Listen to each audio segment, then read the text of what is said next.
What's going on, everybody? This your boy Big Drewski. Welcome to another edition of Space Bucket Growing with Drewski. And today's update is a little crazy. So after last night, the Conor McGregor fight, Floyd Mayweather. Floyd wins by TKO.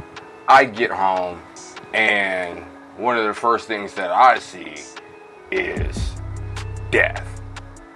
My plant looks fucking horrible right now. If you guys are following me on Instagram, that's at whatarewedoing_podcast. You'll see exactly what I'm talking about. The canopy looks fine. Everything else looks like it's about to die. Don't know what happened. The water levels are still moist. I don't know what's going on. The soil's so moist.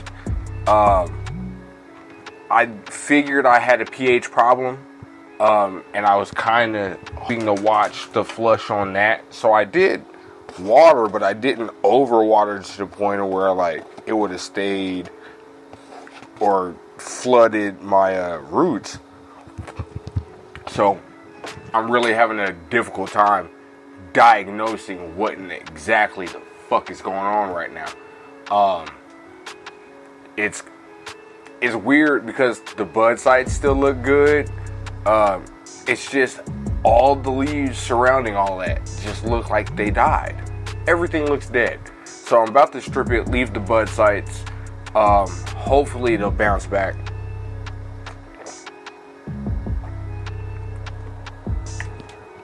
And we can get back to normal on that.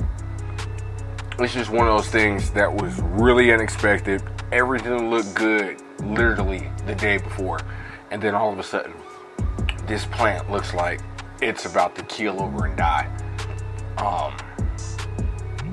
And if that happens, I'm gonna be pissed.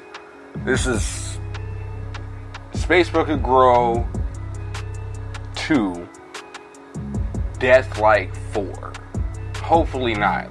We're at the point, man. We've got a month left, so I have no clue what's going on. Hopefully we can get this thing to bounce back and veg itself right back to good health. But, man, I don't know what to do. Everything was fine until last night.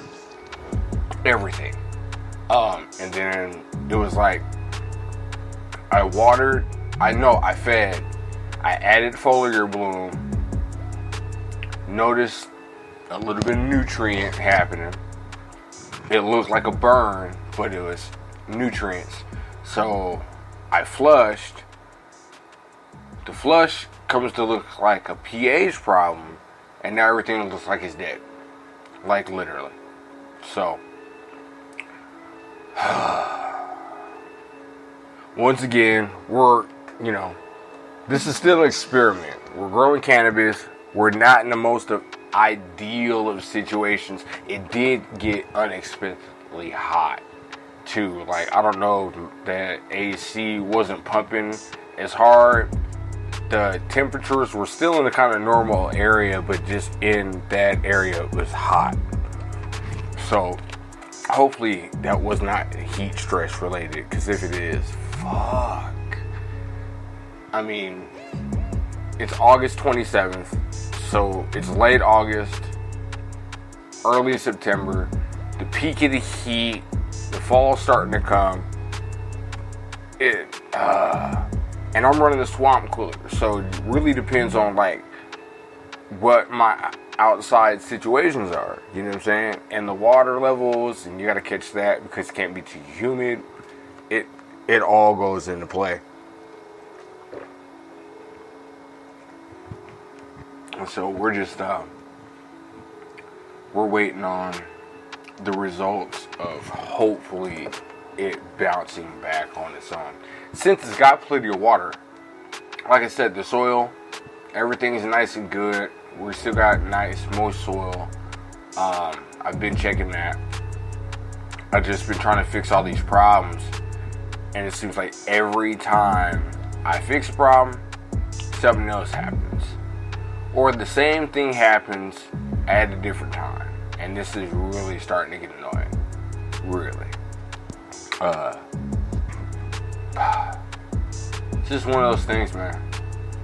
When you grow cannabis, or you're growing any kind of plant, really, environment. And that's the sad thing, is that my environment keeps fucking me. And if it happens again, dude, I'm contemplating quitting. I really am. I'm contemplating just stopping this whole thing, putting my time back into buying and hustling and, doing everything I need to. But I've got this far. I have the experience, and it makes me want to keep going. That's the thing about it. Like, I'm at the point now, I'm about to plant out an auto tangy seed and just keep the ball rolling. I mean, what else is there to do? You can't stop this growth. I mean, you can sacrifice the growth. Trust me, it's happened. I've already done it. And in doing that, adding spacers and light height and making sure everything's in the right spot, I don't know what happened. I really don't. I don't know how everything looks like it's about to die on that damn fucking plant. But hopefully tonight, when we wake it up in about 6 hours, we'll get to finding out. I'm just gonna do a major defoliation. I'm gonna get rid of all that crap that's sitting on it, and then hopefully it bounces back. You know what I'm saying? Gives itself a few days to heal up, put the nutrients where they need to be, and it goes from there. But that's a little progress update. It's a little quick one. Since it happened so damn fast, like literally, this was some crazy shit. I don't understand how this happened that fast. But with the heat change, the humidity change in the room, I can see how that happened. So hopefully, we get everything fixed, temperature and everything wise, and we bounce back. So make sure you're following the podcast, What Are We Doing _podcast on Instagram. And thanks for tuning into the show, y'all. Today's episode of Space Bucket Growing with Drewski is brought to you by Rain Man Space Bucket Micro Grows. You can find them on Etsy. You can also find them on Instagram by going to @mostlysafe and the number 8 at the end, mostlysafe8. And then by doing that, you can also click on their Etsy store link in their Instagram bio, and you can see their space buckets. We have one of their models, which is the Beast, which is a Rain Man model, just slightly upgraded. I believe all the upgrades are on the website. You can also purchase things such as a LED light spacer like we have on the Beast, and you can also opt up for a higher powered UFO LED light such as the Apollo Horticulture 180 watt LED that we do have. So it's a nice little thing to have. If you're planting, you're growing cannabis, you're growing potatoes, tomatoes, all kinds of things can be grown in the space bucket. So make sure you check out our sponsor. They make sure this show happens every week, and get one of your own, man, and then show us the pictures of what you do. All right.